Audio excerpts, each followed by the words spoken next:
15 octobre dernier, à travers tout le diocèse de Saint-Dié et notamment la cathédrale de l'église des Vosges, une messe de quarantaine était célébrée en mémoire de Monseigneur Didier Berthet. La célébration a débuté par une prière au caveau des évêques où il repose. 40 jours, une étape sur le chemin de deuil. Cette durée, elle correspond au temps entre la résurrection et l'ascension. Symboliquement, il y a donc une signification très forte, ces jours que Jésus a passés après sa résurrection avec les apôtres, avant d'être, on pourrait dire, définitivement enlevé, en tout cas dans sa chair visible, à la présence des apôtres. Donc c'est une manière aussi de faire le deuil. C'est d'abord un besoin humain, très simplement humain. Je me souviens souvent de cette parole de Monseigneur Berthet, « Ce qui n'est pas humain ne peut pas être chrétien ». Denis Bélinier, qui présidait cette messe, a été élu administrateur diocésain pour une charge temporaire. Après la disparition de Monseigneur Berthet qui laissait l'église des Vosges dans la tristesse, il avait choisi l'Ancien Testament et le livre de Néhémie, le maître d'œuvre de la reconstruction du temple de Jérusalem, pour réconforter les fidèles en citant cette phrase « Ne vous affligez pas, la joie du Seigneur est votre rempart ». Cela m'est venu à l'esprit, c'est vrai que c'est un verset que j'aime beaucoup et c'était une manière de ne pas... C'est vrai qu'il y a toujours, quand on connaît la tristesse, il y a toujours le danger de choisir la tristesse, de se laisser enfermer dedans.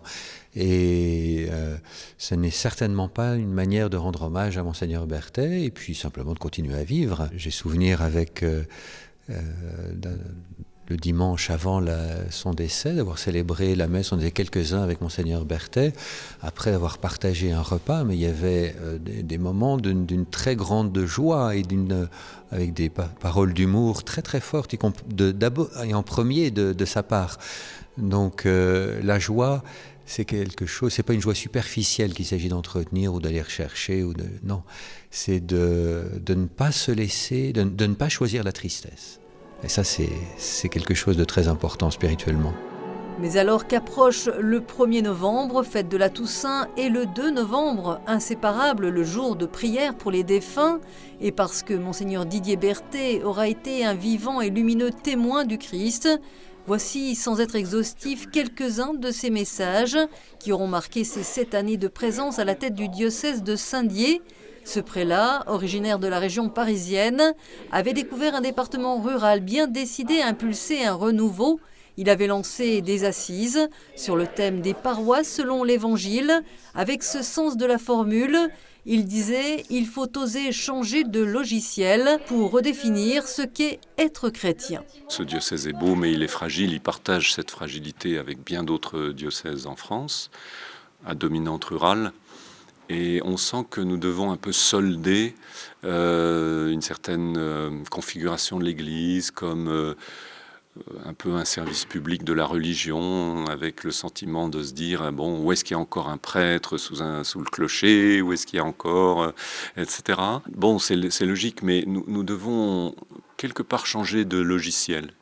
C'est un peu un refrain que j'ai moi en ce moment, et de se dire il y a de la vie chrétienne là où il y a des chrétiens. Et donc, la première mission de l'Église, ce n'est pas de baptiser, ce n'est pas de marier, même si les sacrements sont importants, c'est de faire des disciples.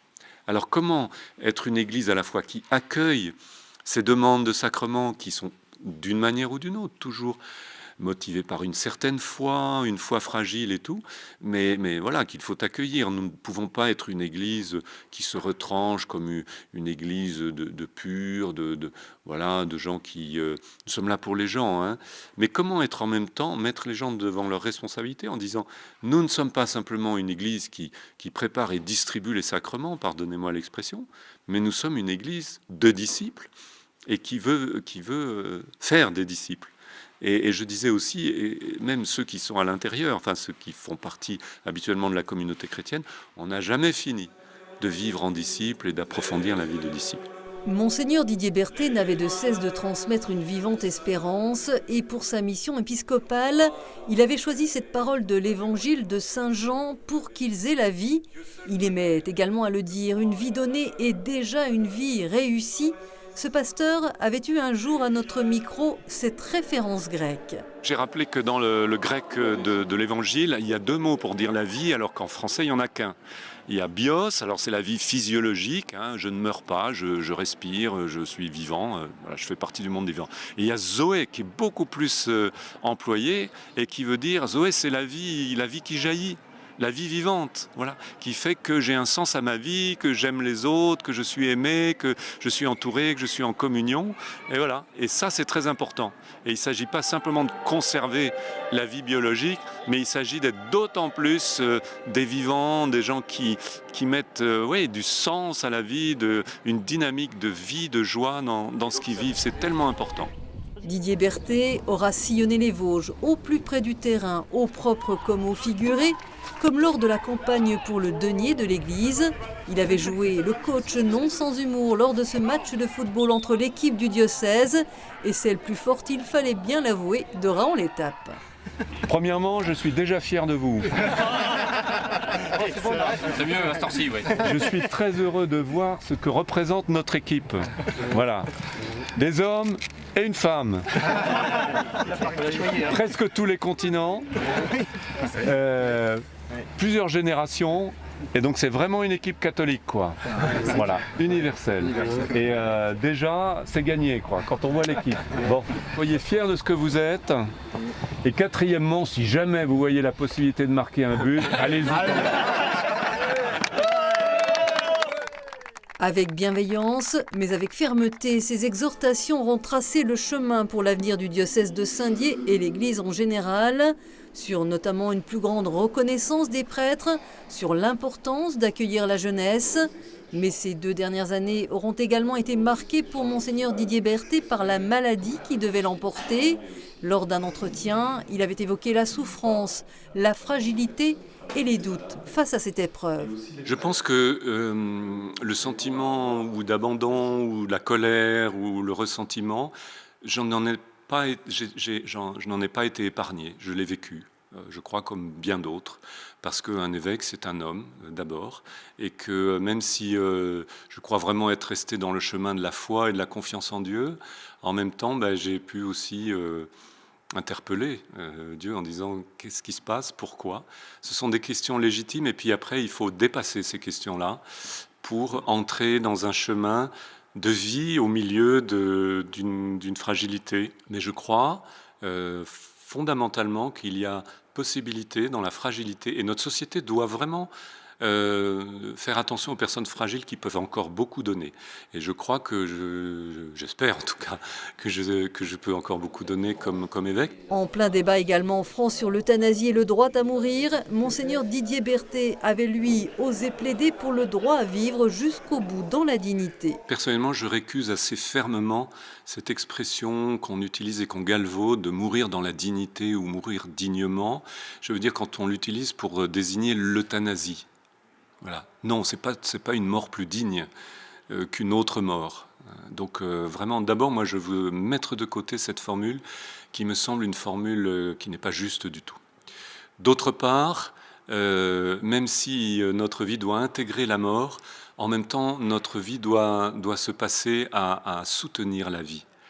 Non pas de manière acharnée, et je suis sûr que dans le milieu médical, on a fait beaucoup de progrès pour mettre de côté un certain acharnement technique, thérapeutique, qui peut déshumaniser la fin de vie, qu'on a mis en place, et il faut continuer, des soins palliatifs toujours, je dirais, plus humains, plus perfectionnés, pour permettre de combattre au maximum la souffrance. Et nous ne devons pas exalter la souffrance ou la valoriser.